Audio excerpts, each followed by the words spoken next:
네, 2부 순서를 맡은 제가 제 소개를 하겠습니다. 전 여러분과 함께 역사 속에서 그리는 한반도 미래 경복궁에 대해서 이야기를 나눌 윤성아입니다. 반갑습니다. 저를 잘 모르시니까요. 저를 잠시 소개를 하자면요. 자, 사단법인 우리 역사 바로 알기라는 역사 단체에서 역사 공부를 하며 역사를 알리는 일을 하고 있는데요. 네이버 카페에 들어가면 회원이 4,000명이 넘는 저희 카페가 있습니다. 그래서 저희 단체에서 일하는 모습을 충분히 찾아보실 수 있고요. 여기서 활동한 저희 모습을 좀 경복궁의 모습을 찾아봤는데요. 그 전에 이제 저희는 초중고 학교에 가서 수업을 하기도 하고요. 이렇게 초등학교, 중학교에 가서 학교를 하는 모습과 현장을 진행하는 모습이 그 카페에 다 올라와져 있어요. 그래서 카페 들어가서 작성자 윤성아를 만약에 검색을 하시면 엄청난 게시물이 기다리고 있을 겁니다. 제가 경복궁에 간 사진을 조금 모아봐서 보는데 이제 어린 아이들을 같이 진행을 하기도 하고요. 고학년 언니 오빠들과 같이 진행을 할 때도 있고요. 같이 오신 학부모님들의 열띤 저 수업을 제가 같이 진행을 하기도 합니다. 자, 그리고 소규모로 해서 굉장히 오래 주기적으로 같이 수업을 한 친구들의 모습이에요. 6명의 친구들이 2년, 3년간 저랑 같이 27군데의 현장을 다니면서 하는 것도 진행을 해봤고요. 대규모 현장 진행도 하고 있습니다. 그렇지만 지금은 올해는 거의 모든 게 조금 스탑이 된 상태입니다. 비가 오나 눈이 오나 경복궁에 많이 다니다 보니 저희 아이가 초등학교 때 제가 이 일을 시작했는데 이제 어느덧 성인이 되었습니다. 자, 이제 경복궁에 대한 이야기를 나눠보기 전에 청년들을 한번 만나볼 거예요. 실루엣이 보이죠? 누군지 알아볼 수 있는 사람이 있을 수도 있습니다. 자, 미국의 아주 유명한 그 톡쇼에 지미 펠런 쇼라는 곳에 우리나라 청년들이 출연을 했는데요. 바로 아까 박사님께서도 언급을 했었던 BTS입니다.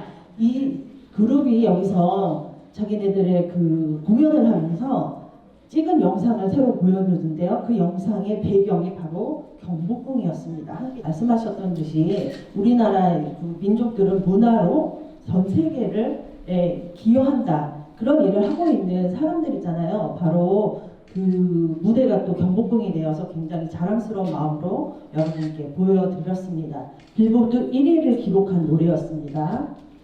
자, God bless you 라는 말을 서로 우리가 잘 쓰고 있어요. 그렇죠? 굉장히 저 말을 들으면 기분이 좋은데 저것을 우리나라 말로 표현을 바꿔보자면 바로 큰 복을 누리라. 오늘 우리가 가야 되는 갈 예정인 경복궁의 이름이 바로 저런 뜻을 갖고 있어요. 그래서 큰 복을 누리면서 번성을 하였으면 좋겠다는 그 마음을 담아서 그 경복궁의 이름을 지은 거죠. 자, 조선시대의 법궁이었던 경복궁의 이름은 혹시 누가 지었는지 알고 계시는 분? 제가 이걸 하면서 가끔씩 퀴즈를 낼 거예요. 그래서 퀴즈를 맞히시는 분은 상품이 돌아갑니다. 혹시 알고 계시나요? 처음부터 조금 네. 너무 역사 달인인 걸 제가 알고 있거든요. 네, 정답은요? 네, 자, 들으셨어요? 바로 몇 년 전에 했었던 드라마도 있었죠? 네, 삼봉 정도전이라는 분이 경복궁의 이름을 지었습니다. 상품 좀 전해주시기 바랍니다. 자, 조선을 계획하고 같이 많은 이름을 지었어. 전국 경복궁의 이름과 경복궁 내에 있는 건물들의 전각들의 이름을 많이 지은 사람이 삼봉 전도전입니다. 자, 조선은 1392년에 건국을 하게 된 나라입니다. 누가 건국했죠? 이건 퀴즈 아니에요. 하지만 많은 사람들이 알고 있을 것 같아요. 다 같이 한번 누구죠? 태조 이성계입니다. 바로 이성계를 그린 초상화 어진 되겠습니다. 태조 이성계가 건국을 했는데요. 또 한번 퀴즈가 나갑니다.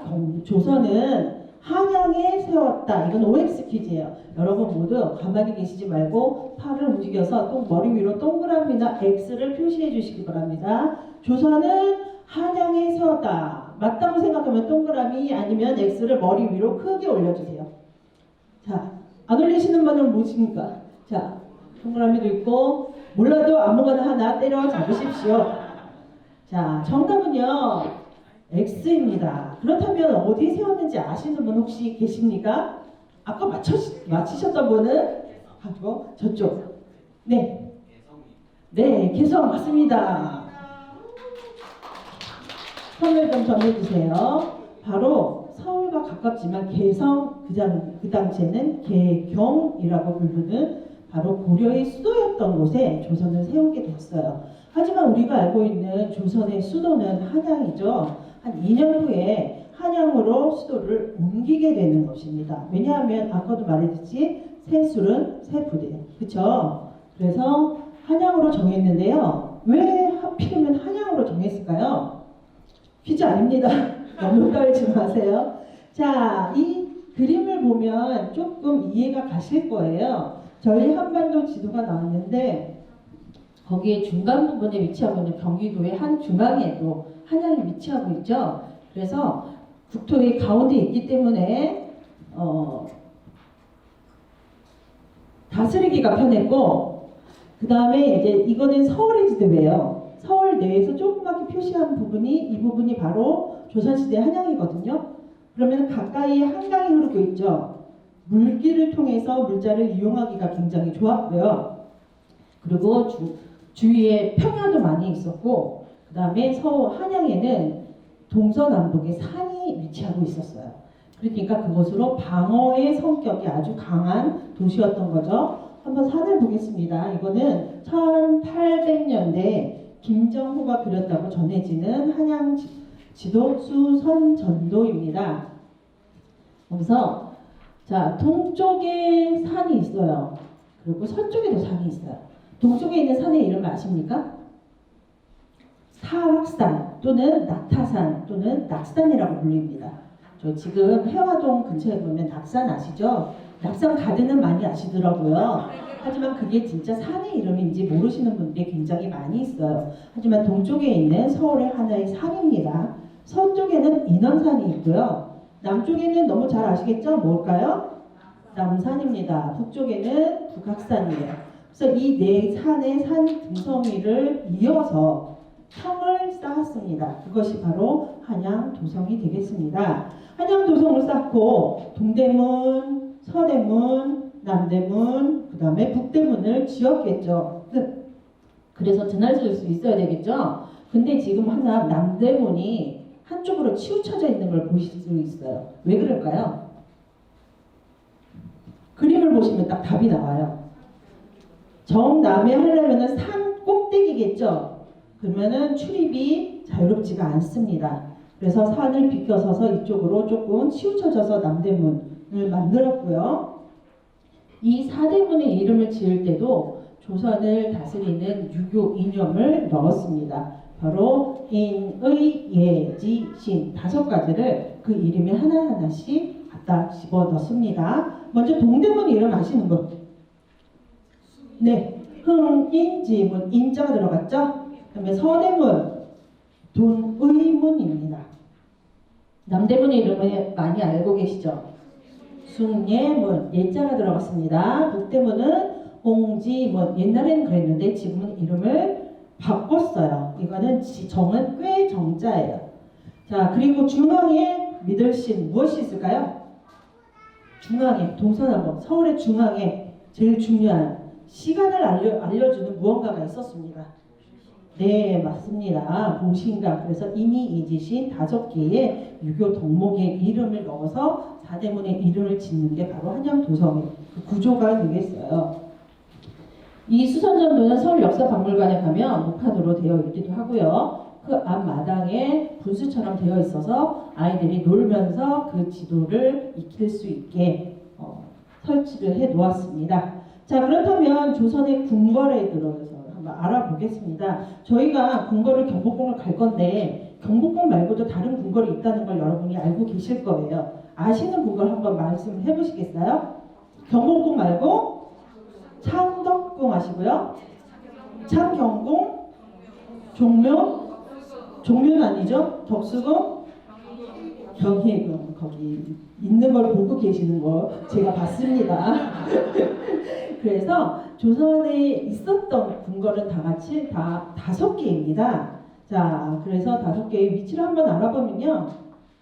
한번 다 같이 한번 읽어볼게요. 시작! 경복궁, 창덕궁, 창경궁, 경희궁, 덕수궁. 자, 이 5개의 궁궐은요, 같은 시기에 지어진 게 아니고요. 조선시대 500년을 통틀어서 쭉 그때 그 시기에 맞게 다른 시기에 지어졌습니다. 자, 그렇게만 알고 오늘은 지나가겠습니다. 위치를 한번 알아볼게요. 이게 아까 잠시 보여준 수선 전도에서 궁궐을 그려놓은 거예요. 노란색으로 표시된 것이 궁궐입니다. 궁궐이 몇 개라고 했죠? 5개입니다. 노란색은 몇 개? 4개. 어떻게 된 일일까요? 하나가 없어졌을까요? 네, 어떤 2개가 붙어 있어요. 자, 보시면 이렇게 위치가 됩니다. 경복궁이 이렇게 북악산 밑에 있고요. 창덕궁과 창경궁, 그 다음에 경희궁, 경운궁이 따로 있어요. 경운궁은 덕수궁의 옛날 이름이에요. 자, 그러면 이렇게 궁궐만 있어서 나라가 되는 건 아니잖아요. 나라를 지으려면 나라가 3가지 조건을 만족을 해야 합니다. 그래서 하나는 궁궐이고, 2번째는 종묘와 사직이고, 3번째가 바로 성곽이에요. 그래서 조선을 보면 궁궐, 제일 처음에 경복궁 완성했죠. 그리고 경복궁을 완성하기 전에 종묘, 사직을 먼저 짓습니다. 그거는 양쪽에 있어요. 그게 방향이 되게 중요한데 경복궁의 왕이 이렇게 딱 앉아있으면 남쪽을 바라봐야 되는 거예요. 그러면 왕을 기준으로 왼쪽이 어느 쪽일까요? 동서중에 딱 제 방향이에요. 동쪽이 왼쪽이에요. 오른쪽이 서쪽이에요. 그래서 좌묘우사. 그래서 왼쪽엔 종묘를 짓고 오른쪽엔 사직을 지어야 되는 그 법칙을 제대로 따르고 있는 조선의 모습을 볼 수가 있습니다. 그 다음에 산과 산을 이어서 성곽을 지었죠. 바로 한양도성입니다.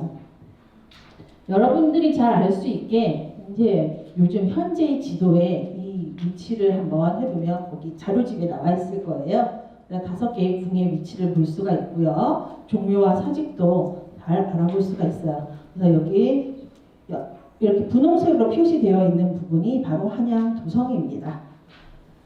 자, 이제 경복궁으로 들어가 보겠습니다. 들어가려면 문이 있어야 되겠죠? 문을 통해서 들어가야 되는데 경복궁의 정문은 어디일까요? 무엇일까요?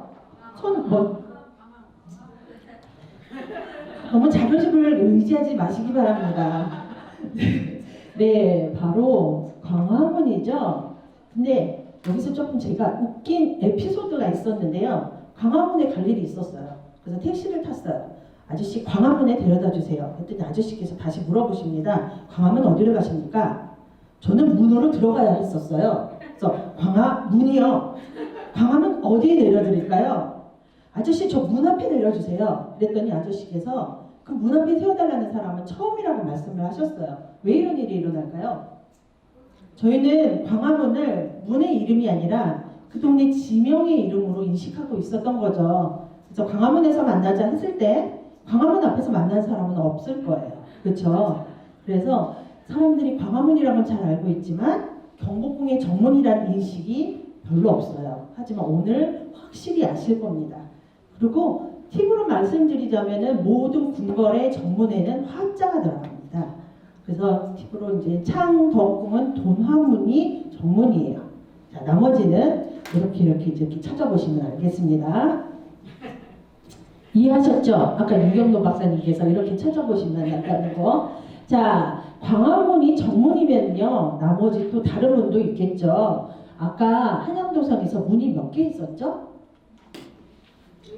4개 있었죠. 동서남북. 경복궁도 마찬가지예요.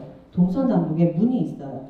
그리고 한양도성에서 동서남북 4대문이 있고 중간에 보신각이 있잖아요. 그거는 오행에 따른 거예요. 음양오행선. 그래서 거기에 따른 구조고요. 경복궁도 마찬가지입니다. 동서남북에 문이 있고 중간에 제일 중요한 건물, 바로 아까 BTS가 그 앞에서 춤췄던 근정전이라는 제일 중요한 건물이 딱 중간에 위치하고 있습니다. 그래서 이 제일 중요한 건물에 가기까지는요, 문을 3개를 지나야 돼요. 저희가 광화문을 지나서 들어갈 건데, 그 다음에 문이 또 있고, 그 다음에 문이 또 있는 걸 보실 수가 있어요. 이게 3문 구조라고 해서 이게 엄격한 구조를 제대로 따르고 있는 그 모습이 바로 경복궁에서 볼 수가 있는 것입니다. 오늘 둘러볼 경복궁의 안내도입니다. 원래 있었던 경복궁보다는 굉장히 많이 복원이 되지 않는 상태예요. 그래서 어느 곳에는 뭐 30%다, 어디에는 60%다 이렇게 복원이 되어 있는 상태를 말하고 있는데 정확히는 모르지만 아마 반도 안 됐을 거라고. 제가 말하는 기준은 흥선대원군 시절에 고종 때 중건이 됐을 때의 그 규모를 말합니다. 하지만 저희는 가도 지금 가면 다 돌진 못해요, 시간상. 하지만 조금만 돌 거지만 정말 넓다라고 느껴지실 거예요. 하지만 그것이 굉장히 일부라는 점을 알고 계시고요. 첫 번째 이렇게 동그라미 채 왕이 정치를 하는 공간이 있어요. 그 다음에 왕의 가족들의 공간이 있고요. 궁궐에서 일하는 사람들이 지내는 공간이 있고요. 제일 뒤에는 고종 황제의 사적인 공간이 있습니다. 참고로 저 부분은 뒤에 두 부분은 우리가 오늘 보지 못할 부분인데, 특히 고종 황제의 저 공간은 고종 황제가 사제를 털어서 자기 개인적인 공간을 지은 곳으로, 아쉽지만 저기에서 명성황후가 삶을 마감하게 되는 그런 장소입니다. 자, 그래서 이제 자료집에 나와 있을 거예요. 색깔에 따라 제가 구분을 했는데, 저런 그 전각들의 이름은 지금 보셔도 아마 머리에 들어오지도 않고, 그렇죠? 그냥 저희랑 오늘 가서 이름을 하나하나 모르더라도 이곳에 그런 이야기가 있구나 하는 걸 알아주시기 바랍니다. 자, 그렇다면 경복궁 여행을 한번 해보시겠습니다.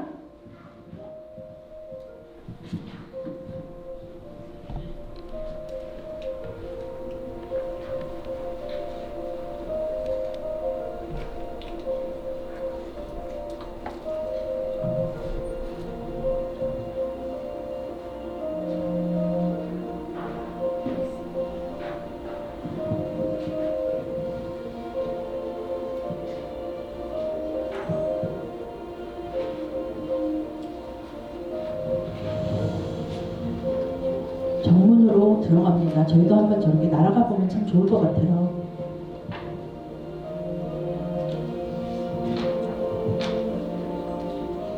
첫 번째 문이 있고요. 그 다음에 두 번째 문이 나옵니다. 이 문은 흥례문이라고 해요. 흥례문을 지나서 세 번째 문이 있어요.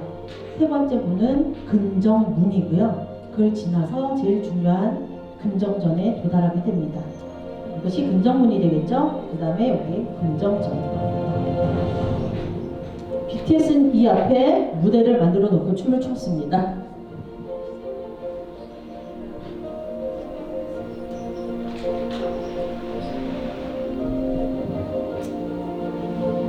경회로 보이시죠? 옛날 구권 10,000원짜리에 그려져 있었던 경회로입니다.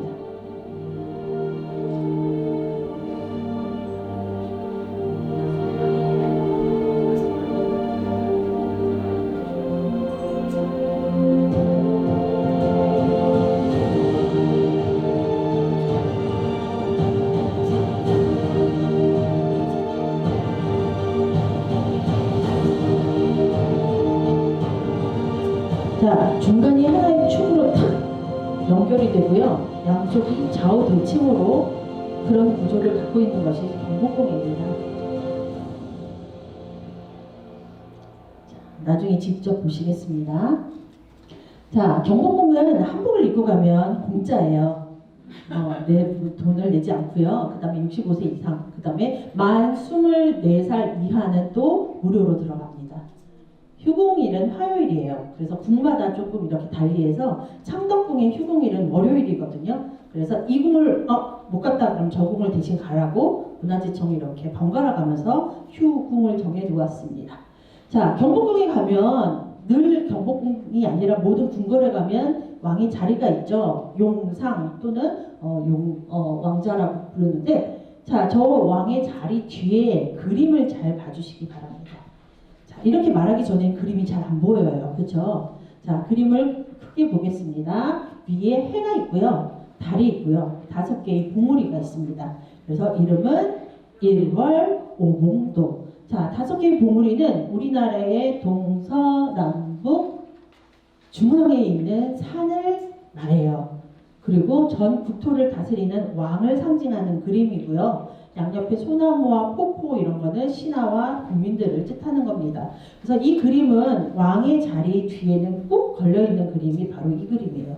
하지만 이 그림만으로는 완성이 되지 않는 그림이에요. 왜냐하면 왕이 이 그림 앞에 이렇게 딱 서야지 바로 완성이 되는 그 그림이 바로 1월 오봉도가 되겠습니다. 그래서 경복궁이나 창덕궁이나 모든 궁궐의 왕의 자리는 이 그림이고요. 혹시 왕이 다른데 행차를 하실 때는 그림을 들고 갑니다. 어떻게 갈까요? 조그만 병풍의 모양으로 들고 가게 되죠.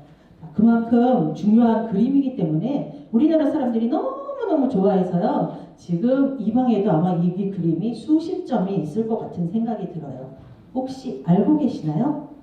네. 네, 맞습니다. 10,000원짜리. 10,000원짜리에 세종대왕 그려있죠? 세종대왕님이 계시기 때문에 그 뒤에는 1월봉도가 있어요. 그래서 그래, 우리가 10,000원짜리를 받으면 너무 좋아하지만 이 그림이 있다는 건 아마 모르실 거예요. 하지만 오늘 이후부터는 10,000원짜리를 보실 때마다 이 그림이 보이는 매직을 경험하실 겁니다. 자, 궁궐에 가면 여러 가지 재미있는 요소들이 많이 있는데요. 근정전의 바닥을 보면 바닥을 조정이라고 해요. 그 넓은 마당에 깔려있는 돌을 박석이라고 하고 박석 위에는 각자 신하들이 서 있는 자리인 풍계석이 세워져 있습니다. 풍계석은 양쪽에 12개, 12개, 24개가 쓰여 있는데요. 여러분 우리 풍계 옛날에 많이 외웠잖아요. 정일품, 종일품, 정일품, 종이품 이렇게 순서대로 나가는 그 순서대로 내가 어느 위치에 있는 신하인가 그 자리를 알려주는 돌이에요. 그래서 내가 내 레벨에 맞게 그 돌 앞에 가서 서야 합니다.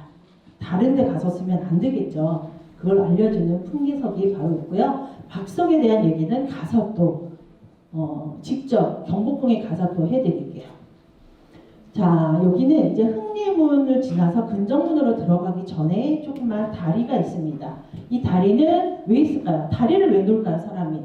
건너가기 위해서. 그렇죠? 물이 있어서 건너가기 위해서 다리를 놓죠? 그러면 이 양쪽에 이렇게 물이 흐르고 있다는 얘기죠. 금천이라는 시내가 흘러요. 그것은 바로 이쪽 세계와 저쪽 세계를 딱 경계를 나누는 그런 냇물이라고 생각을 하시면 돼요. 그래서 이 다리가 바로 금천교입니다. 그래서 금천교를 지나갈 때는 마음가짐을 바로 하라는 그런 의미가 있고요. 모든 궁궐에는 금천교가 있고요. 금천교는 궁궐마다 이름이 다를 수가 있어요. 그래서 경복궁의 금천교는 영재교라고 합니다.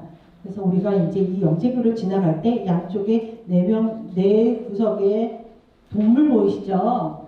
여러 동물들이 있는데 이 동물들이 우리를 지켜준다고 생각을 하고 나쁜 기운을 쫓아준다는, 그래서 상서로운 동물이다 해서 서수라고 부릅니다.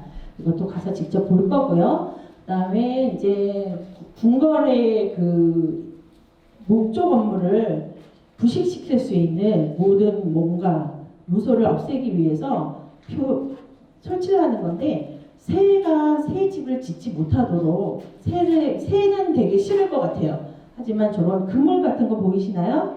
그물 같은 걸 표시를 해요.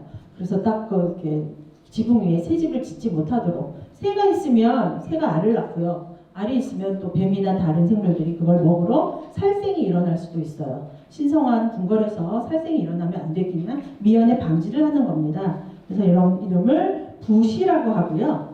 그 다음에 이거를 설치할 수 없는 곳에는 삼지창이나 오지창 같은 이런 것을 해놓고 직접 가서 한번 찾아볼 수가 있습니다.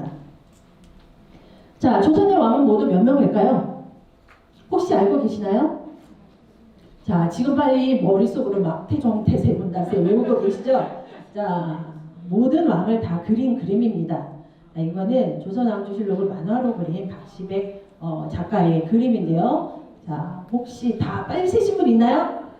정답을 그냥 공개할게요. 자, 27명입니다. 저희가 알다시피 바로 태정태세 문자세 외우죠. 이거를 쉽게 외우는 방법은요. 산토끼 토끼의 노래에 맞춰서 여기를 한번 불러보면 그게 입에 붑니다. 저희 한 번만 불러볼게요. 태정태세 하나 둘 셋 넷. 태정태세 문단세 예성연중 임명선 황인효 양숙경영 정순원철 고순 27명 맞죠? 자, 이 많은 왕들이 5개의 궁궐에 돌아가면서 살았었어요.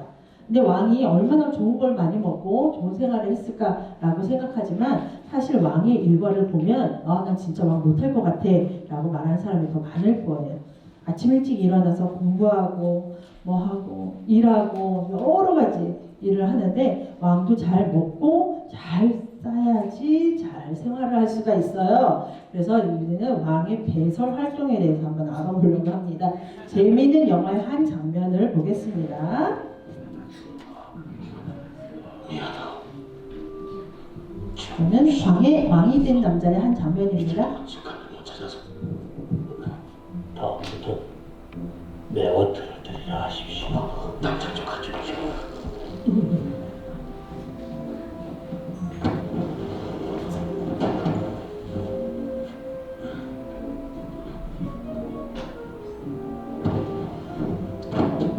너 쪽에 나 뭐 한다? 나가니까 나 똥 살라니까 나가는 거야.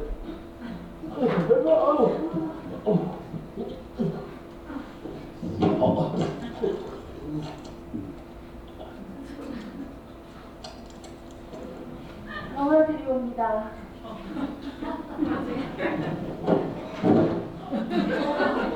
영화 드리옵니다. 어디로 어디로 뭐 하는 새끼 지금 오지 말라고 그냥 나가고 나가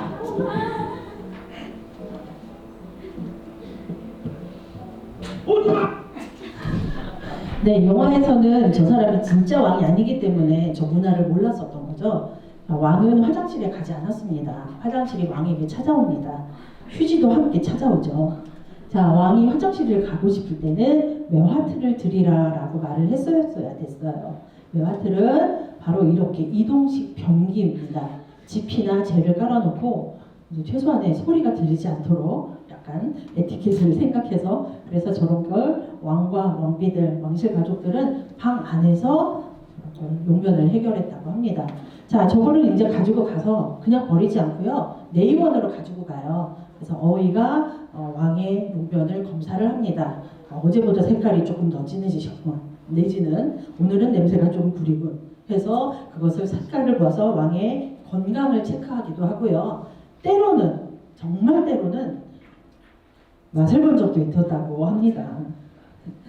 그래서 왕이 되고 싶은 생각은 이 변기만 생각해도 아마 없으실 거라고 생각해요. 하지만 경복궁에 습관의 형태가 남아있어요. 이거는 왕을 위한 건 아니겠죠. 궁궐에서 일하는 사람들이 가는 습관이 남아있는 거는 5개 궁극 중에 경복궁밖에 없고요. 오늘 저희가 웬만하면 여기를 가서 보려고 합니다. 자, 이런 경복궁인데요. 경복궁을 그린 어떤 모습이에요. 이거 한 17, 18세기쯤 경복궁이 임진왜란 이후에 완전히 폐허가 된 모습을 그린 그림입니다. 잘 보시면요. 경회로에 이 네모난데 기둥만 남아있고요. 근정전에 주춧돌, 그 다음에 광화문을 이루는 3개의 석축이 위에는 문로도 없이 돌만 남아있고 돌담은 다 쓰러진 모습을 볼 수가 있어요. 이거는 겸재 정선이 그린 그림입니다. 바로 경복궁의 아주 순환의 모습이죠. 경복궁은 임진왜란 이후에 다 불에 탔어요. 모든 궁궐과 종묘사직 불에 탔는데 다시 새로 짓는 게 창덕궁을 짓어요. 창경궁을 새로 지어요. 경복궁은 짓지 않습니다. 왕들에게 인기가 없었어요. 그래서 270년이 넘게 폐허로 계속 방치되어 있었던 것이 또 경복궁입니다. 하지만 고종 때 와서 홍선대원군이 다시 중건을 하죠. 엄청나게 큰 규모로 다시 짓게 돼요. 그래서 여기 광화문이 있고 세 개의 문을 지나서 금정전이 있고요. 궁성을 담을 볼 수가 있고요. 이 엄청난 규모로 새로 단장한 경복궁의 모습을 그린 거예요. 이건 그 당시 그린 게 아니라 그때의 자료를 다 통합해서 1970년대에 한 화백이 그린 그림입니다. 북벌도라고 해요. 경복궁은 북거리라고도 불렸어요. 왜냐하면 청계천과 종로의 북쪽에 있어서 북거리입니다. 아까도 말씀하셨지만 우리나라 역사는요, 좌절과 그쵸, 순환, 그 다음에 분단 시대를 거쳤다고 했죠. 경술국치예요. 1910년 그쵸. 저희 여기 계신 분들은 어렸을 때 아마 한일 합방이라고 배웠을 거예요. 지금은 아이들은 그런 용어로 배우지 않고요. 경술국치라고 배웁니다. 경술련에 있었던 나라의 치욕 사건이라고 해서 8월 29일입니다. 지금 생각이 나네요. 1910년 8월 29일 경술국치를 맞은 그 이후에 근정전의 모습이에요. 일장기가 걸려져 있는 게 기가 막힌 사진이죠. 하지만 이 사진의 모습을 우리가 기억해야 이 모습을 우리가 다시 맞닥뜨리지 않게 되는 거예요. 자, 이 이후로는 이제 경복궁은 계속 훼손을 당하게 되는데요. 일본이 우리나라를 통치한 지 5주년이 됐을 때 조선물산공진회라는 행사를 열게 됩니다. 그래서 이거는 그 행사를 알리기 위한 엽사를 그린 거예요. 보면은 잘 보시면 광화문에 또 일장기가 잔뜩 걸려져 있죠. 이거는 어떤 행사냐면 쉽게 말하면 대전 엑스포 같은 그런 행사예요. 그래서 많은 물건을 팔기도 하고요. 사람들이 와서 구경도 하고 먹기도 먹고 그다음에 막 놀이기구도 해놓고 거의 놀이공원처럼 만들어 놓은 것이 바로 일본이 훼손한 우리 경복궁의 모습입니다. 자, 그리고 20년대에 들어서는 일본이 조선 총독부 건물을 짓게 되죠. 우리나라의 그 경복궁, 그 법궁이었던 그것을 훼손을 하고 거기에 정말 그 당시 일본에서 볼 수 있는 제일 화려한 건물, 제일 화려한 방식으로 해서 이게 있었었던 당시에는 일본의 건축학도들이 경복궁에 들어가서 저 건물을 공부하러 많이 왔었다고도 해요. 그래서 잘 보시면 여기는 광화문이 아예 없죠. 정문 어디 갔을까요? 이쪽 동쪽 문의 뒤쪽으로 옮겨지게 됩니다. 이때 광화문은 헐릴 뻔했어요. 그렇지만 일본 사람 중에 누군가가 광화문의 중요한 가치를 알았던 사람이 꼭 부술 필요까지 있겠냐라고 해서 뒤쪽으로 옮겨놨어요. 그래서 지금 여기 보면 광화문은 없고요. 그 다음에 두 번째 문은 흥해문을 부수고 그 자리에 날 일자의 모양으로 조선 총독부 건물을 지은 걸 볼 수가 있죠. 그래서 그 뒤에 보면 경복궁의 모습은 정말 많이 훼손된 걸 보실 수가 있습니다. 근정문 전체에 관리가 되어 있지 않아서 일제강점기 때 이제 잔디와 풀이 무성한 모습의 사진입니다. 이런 사진을 보고 저희가 마음이 아파야 되는 거예요. 와, 잔디가 예쁘게 났네? 이런 절대로 아니에요. 우리나라 궁궐에는 잔디를 쓰지 않아요. 우리나라 옛날에는 잔디를 쓰는 거는 무덤 위에 잔디를 깔아놓지 궁궐에는 거의 잔디가 없습니다.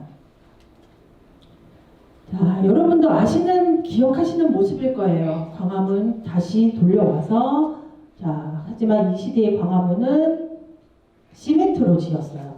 자, 밑에만 시멘트로 지은 것 같죠? 하지만 단청이 있는 부분까지 시멘트로 지어서 그걸 하나하나 칠했습니다. 1970년대 박정희 정부 때는 재건의 의미가 굉장히 중요했기 때문에 그 당시에 다시 보관하는 문화재들이 시멘트로 지어진 곳이 굉장히 많아요. 그 뒤에 조선 총독부 건물이 그대로 있죠. 우리나라는 이때 이 건물의 의미를 잘 모르고 살았었던 것 같아요. 조선 총독부가 물러나고 난 다음에도 그 건물을 우리나라 정부의 청사로 사용을 했었고 박물관으로 사용을 했었고, 그러니까 지금은 경복궁을 가려면 경복궁역에서 내리지만요, 그 당시의 역 이름은 중앙청역이었습니다. 자, 이 당시에 우리나라 사람들의 역사 의식을 볼 수가 있는 거죠. 자, 그렇지만 이거는 더 이상 우리가 볼 수 없는 건물이 되었어요. 자, 1995년 제가 나눠드린 자료집에 연도가 잘못되어 있어요. 1997년이라고 되어 있는데 95년이에요. 95년 광복절날 이 조선총독부 건물을 해체하는 큰 이벤트가 있었죠. 그래서 그 다음 해에 완전히 철거가 되는 조선총독부 건물입니다. 그래서 그 전에 이렇게 답답했던 모습을 보시다가 나중에 그 건물이 없어진 아주 멋있고 그냥 옛날에 아름다웠었던 경복궁 그 모습을 우리가 다시 볼 수 있는 것 참 감사한 일이라고 생각을 해야 될 것 같아요. 그렇다면 이 중앙청 옛날 조선 청독부의 건물의 위에 이 첨탑은 어디에 있을까요? 버렸을까요? 자, 제가 동료들이랑 같이 가서 직접 찍은 사진입니다. 천안에 가면 독립기념관이 있는데요. 기념관 한 구석에 밖에 이렇게 그리스 신전 가보진 않았지만 약간 그런 분위기를 냈는데 아래로 내려다 보이게 그 첨탑을 이렇게 설치해 놓고 있어요. 그래서 우리 아픈 역사를 여기서는 기억을 하자라는 의미를 담고 있다고 해요. 자, 광화문 되게 예쁘고 멋지죠. 저 뒤에 있는 산이 바로 북쪽의 산 북악산입니다. 이 광화문이라는 이름을 누가 지었을까요? 제일 처음에 조선이 새로 생겼을 때는 정문 또는 오문 이렇게 불렸어요. 하지만 광화문이라는 이름을 붙여준 사람이 있습니다. 오늘 아마 주인공이 된 사람인데요. 혹시 누군지 아시겠어요? 이거 아십니까? 아, 손을 번쩍 들으셔야지 이거를 선물을 받는데 어쩌죠? 예, 그래도 저 빨간 옷 입으신 분 제일 크게 말씀하셨어요. 세종대왕이 집현전 학자들을 시켜서 그 당시에 이름을 지었습니다. 그리고 경복궁은 태조 이성계 때 지었지만 세종대왕 시대에 가서야 비로소 법궁의 그 구조를 갖추고 정말 조선의 궁으로서 큰 역할을 할 수 있었던 그런 역사를 갖고 있어요. 자, 이게 어딘지 아시겠죠? 광화문 광장에 있는 세종대왕 동상인데 깨끗이 씻어주고 있는 모습을 제가 했어요. 자, 이것도 많이 때가 타잖아요. 세종대왕께서 들고 있는 책이 있습니다. 왼손에 책을 들고 계시죠? 무슨 책을 들고 있을까요? 한글을 창제한 것을 바로 훈민정음 해례본이라는 책을 들고 있습니다. 이 책은요, 1443년에 세종대왕이 훈민정음을 창제하시고 누구랑 같이 만드셨죠? 네, 저희 어렸을 때는요 집현전 학자들이랑 다 같이 만들었다고 배웠습니다. 하지만 진짜 확실한 사실은 세종대왕은 혼자 만드셨다, 혼자 창제하셨다가 맞는 사실이라고 많은 학자들이 지금은 그렇게 말을 하고 있어요. 왜냐면 조선왕조실록에 보면 아무런 과정 없이 어느 날 딱 세종대왕이 친히 원문 28글자를 만드셨다, 이 글자가 딱 나와 있어요. 그래서 그 전까지는 비밀리에 만들었고 같이 만들 수가 없는 게 그 당시에는 그 글자를 만든다는 것 자체가 완전히 배신이고 배반이에요. 누구에 대한? 중국에 대한. 그리고 그 양반들은 글자를 만들고 싶지 않았어요. 왜냐하면 자기들은 한자라는 한문이라는 글자를 잘 알고 있잖아요. 근데 많은 백성들이 다 글자를 아는 것을 바라지 않았습니다. 하지만 백성을 사랑하는 세종대왕님께서는 글자를 만들어야 된다고 생각을 하셨고, 한글을 만든 제일 큰 이유 하나는 한자음을 이렇게 부르는 발음이 서로 달랐기 때문이에요. 그거를 정확하게 이렇게 적을 수 있는 문자가 필요하다라는 판단에 우선 훈민정음을 창제하게 됐고, 쉬운 글자를 만들어서 많은 사람들이 다 같이 알았으면 좋겠다는 마음을 담은 것이죠. 그래서 그거를 만들고 3년여간의 집현전 학자들과 연구를 해서 이 책을 만들어냅니다. 이 책의 이름이 훈민정음이에요. 하지만 뒤에 해례본을 붙인 거는 훈민정음은 문자의 이름이고 책의 이름이기 때문에 구분을 시키기 위해서 책은 훈민정음 해례본이라고 부릅니다. 그래서 이 책은 우리나라의 훈민정음이 어떻게, 언제, 누가 만들었는지가 확실하게 적혀져 있는 거예요. 이 책이 발견되기 전에는 일본 사람들인가 누군가가 우리 문화를 평가절하하기 위해서 세종대왕이 화장실에서 볼일을 보시다가 가두판 무늬 격자를 보고 기역 니은 디귿을 만들었다. 하지만 아까 영상 보셨잖아요. 바둑판 격자가 있는 화장실에 왕은 가지 않았어요. 그쵸? 그건 말도 안 되고 이 책을 보면 어떤 식으로 만들었는지 다 나와 있는 거죠. 그래서 이 책은 바로 유네스코가 정한 세계 기록유산에 등재가 되어 있습니다. 그래서 간혹 사람들이 우리나라 한글이 기록유산이라고 아시는 분이 있는데 그건 아니에요. 한글을 설명하는 이 사용 설명서가 되는 한문으로 적혀진 책이에요. 네, 그 당시 문자는 한문이었으니까. 그렇지만 이 책을 읽고 나면 웬만한 사람들은 반나절이 지나고서야 한글을 읽고 쓸 수가 있게 되는, 그리고 좀 어리석은 사람이라도 며칠만 노력을 하면 그거를 읽고 쓸 수 있게 하는 아주 쉬운 문자다라고 나와 있는 책입니다. 그래서 제가 여기서 이걸 말하는 거는 지금 오늘 남향민과 북한민들이 같이 가는데 저희의 공통점은 한국어고, 그쵸? 말과 글이에요. 그래서 서로 다른 뜻으로 쓰이는 언어도 있지만 그거를 다른 언어를 배워서 설명을 하는 게 아니라 같은 언어를 쓰고 같은 문자를 쓰는 그런 거기 때문에 경복궁에서는 세종대왕을 주로 잡는 게 맞다고 생각을 했어요. 그래서 세종대왕이 한글을 같이 연구한 공간이 바로 집현전이라는 건물이 바로 또 경복궁에 있고요. 지금의 이름은 수정전이라는 건물인데 옛날에 집현전으로 쓰였었던 건물이에요. 이 건물만 봐도 세종대왕이 얼마나 한글 창제, 훈민정음 창제에 큰 에너지를 쏟았는지 알 수가 있습니다. 다른 궁궐 내에 있는 관청에는 온도를 쓰지 않아요. 근데 이 수정전 건물에는 온도를 설치를 했어요. 그만큼 집현전 학자들을 배려하고 사랑했었던 마음을 볼 수가 있습니다. 자, 집현전은 바로 지혜를 모으는 곳이라는 그런 이름이에요. 그래서 이제 대왕 세종이라는 드라마의 한 장면인데 여기서 버대로 퀴즈 하나 더 선물 남았어요. 네.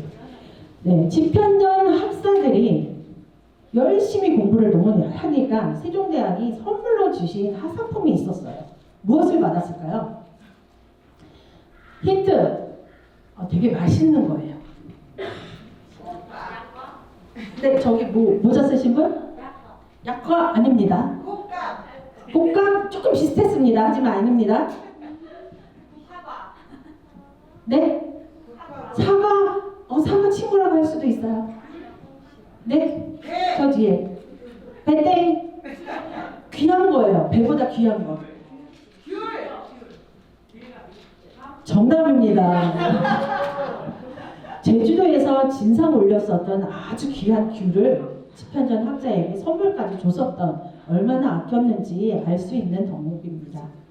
자, 그런데 이런 한글을 북한에서는 어떻게 배우고 있는지 북한에서 한국어로 넘어온 유튜버의 영상을 한번 따봤어요. 한국에서는 한글을 만드신 분이 세종대왕님이잖아요. 북한에서는 한글을 세종대왕님이 아니라 김일성님이라고. 왜냐면 이제 북한에서 4시간을 배운 일을 세종대왕님이 한글을 창정하실 때로 창정하시다가 이제 눈이 빨리 가셨대요. 김일성 그분이 만드셨다. 이렇게 들었어요. 한국에서 하니까 한국이 이제 거기서 나왔냐고 그래서 있죠. 왜냐면 북한에서는 중공통한 TV가 하나잖아요. 네, 진짜 북한에서 어떻게 배웠는지는 잘 모르지만 이 사람이 북한에서 자기의 경험을 이야기를 하는 거라서 제가 이거에 대한 신빙성은 100% 확인을 하지는 못할 수 있지만 북한에서는 우선 세종대왕에 대해서 배우지 않을 거라고 생각해요. 그렇죠? 많이 배우신 분이 없다는 얘기를 많이 들었어요. 그렇지만 북한에 한글날이 있을까요? 한글날은 있을까요? 네, 이거는 그냥 답을 알려드릴게요. 답은 동그라미라고 했지만 사실 어떻게 보면 세모예요. 왜냐하면 우리나라는 10월 9일을 한글날로 치죠. 근데 북한에서는 우리나라의 그 한글날은 반포를 기준으로 하는데 북한에서는 조선 글날이라는 날이 있긴 해요. 하지만 그것을 우리나라 한글날처럼 기념하거나 축하하진 않는다고 해요. 하지만 그것을 창제한 날을 해서 1월 15일이 조선 글날로 제정되어 있다고는 합니다. 자, 말모이라는 영화를 보신 적 있죠? 네, 우리나라가 일제강점기에도 말과 글을 잃지 않기 위해서 말들을 모아서 사전을 펴냈어요. 이것은 정신이라고 보는 거죠. 말과 글뿐만이 아니라 그 안에 얼과 정신이라고 보는 그런 행위라고 봅니다. 우리나라도 지금 남과 북이 분단되어 있지만 남과 북의 국어학자들이 서로 만나서 결의말 큰 사전을 내기 위한 많은 작업을 여러 차례 만나서 해왔어요. 지금 현재는 어떻게 되고 있는지 더 이상 나와 있는 뉴스가 별로 없어서 알 길이 별로 없는데요. 많이 수십 번 모여서 결의말 큰 사전을 만들자 하고 많은 회의를 하고 있는 것까지는 동의가 된 거예요. 그래서 저는 아까 오전에 강의를 들으면서 남과 북이 통일을 하는 게 우선 말과 글이 통일이 되면 더욱더 그 통일에 대해서 통일이 된 날 이후에 우리가 서로 소통하는 데 굉장히 좋을 거라는 생각을 해요. 그래서 지금 아직 완성이 되진 않았지만 이 작업이 빨리 수행이 되기를 바라는 마음에서 알려드렸습니다. 자, 이거는 2018년도에 남북 정상회담 할 때 판문각의 남쪽 쪽에 평화의 집에 있었던 한 병풍의 모습입니다. 잘 읽어보시면 호민정 회련문에 제일 앞에 있는 어제 서문의 글귀인 걸 아실 수가 있어요. 나란 말씀이 중국의 다라 문자로 서로 사마띠 아니할 때 사마띠는 통하다는 뜻이고요. 이쪽에 김정은 씨 위에는 이런 잔처로 내가 28자를 맹가노니 이거는 만드노니 이 뜻이죠. 그래서 여기에는 보면은 색깔이 다르게 되어 있어요. 그래서 사마띠와 맹가노니에 이렇게 포인트를 줘서 통하게 만들자는 남북회담의 그 마음, 그 의미 그리고 바램을 넣어놓은 병풍입니다. 여기서 또 하나는 미음은 문재인의 앞글자고요. 기억은 김정은 이름의 앞글자고요. 이렇게 병풍을 좀 센스 있게 만든 게 사진에 떠서 되게 재밌어서 나눠봤습니다. 그래서 지금 이 이후에 남북관계가 조금 그렇게 차가워진 거는 모두 다 알고 있어서 저희가 이제 잘 되기를 바라는 마음에서 한번 이 사진을 마지막으로 넣어봤고요. 나중에 한번 남북한이 통일이 되거나 아니면 북한에서 온 사람들이 더욱더 우리의 한글을 더 잘 알고 싶을 때 경복궁 근처에 한글 가온길이라는 게 조성이 되어 있습니다. 여기서 보면은 한글과 훈민정음의 자취와 그 다음에 그 역사를 알 수 있는 포인트들을 숨겨놓고 한글로 된 조형물들을 한글 숨바꼭질이라고 해서 넣어놓은 그런 좋은 답사 현장도 있습니다. 어떤 좋은 기회에 이것도 찾아봐 주시면 좋을 것 같다는 생각을 하고 저희 강의는 이것으로 마치겠습니다. 나중에 경복궁에서 다시 연락드립니다. 감사합니다.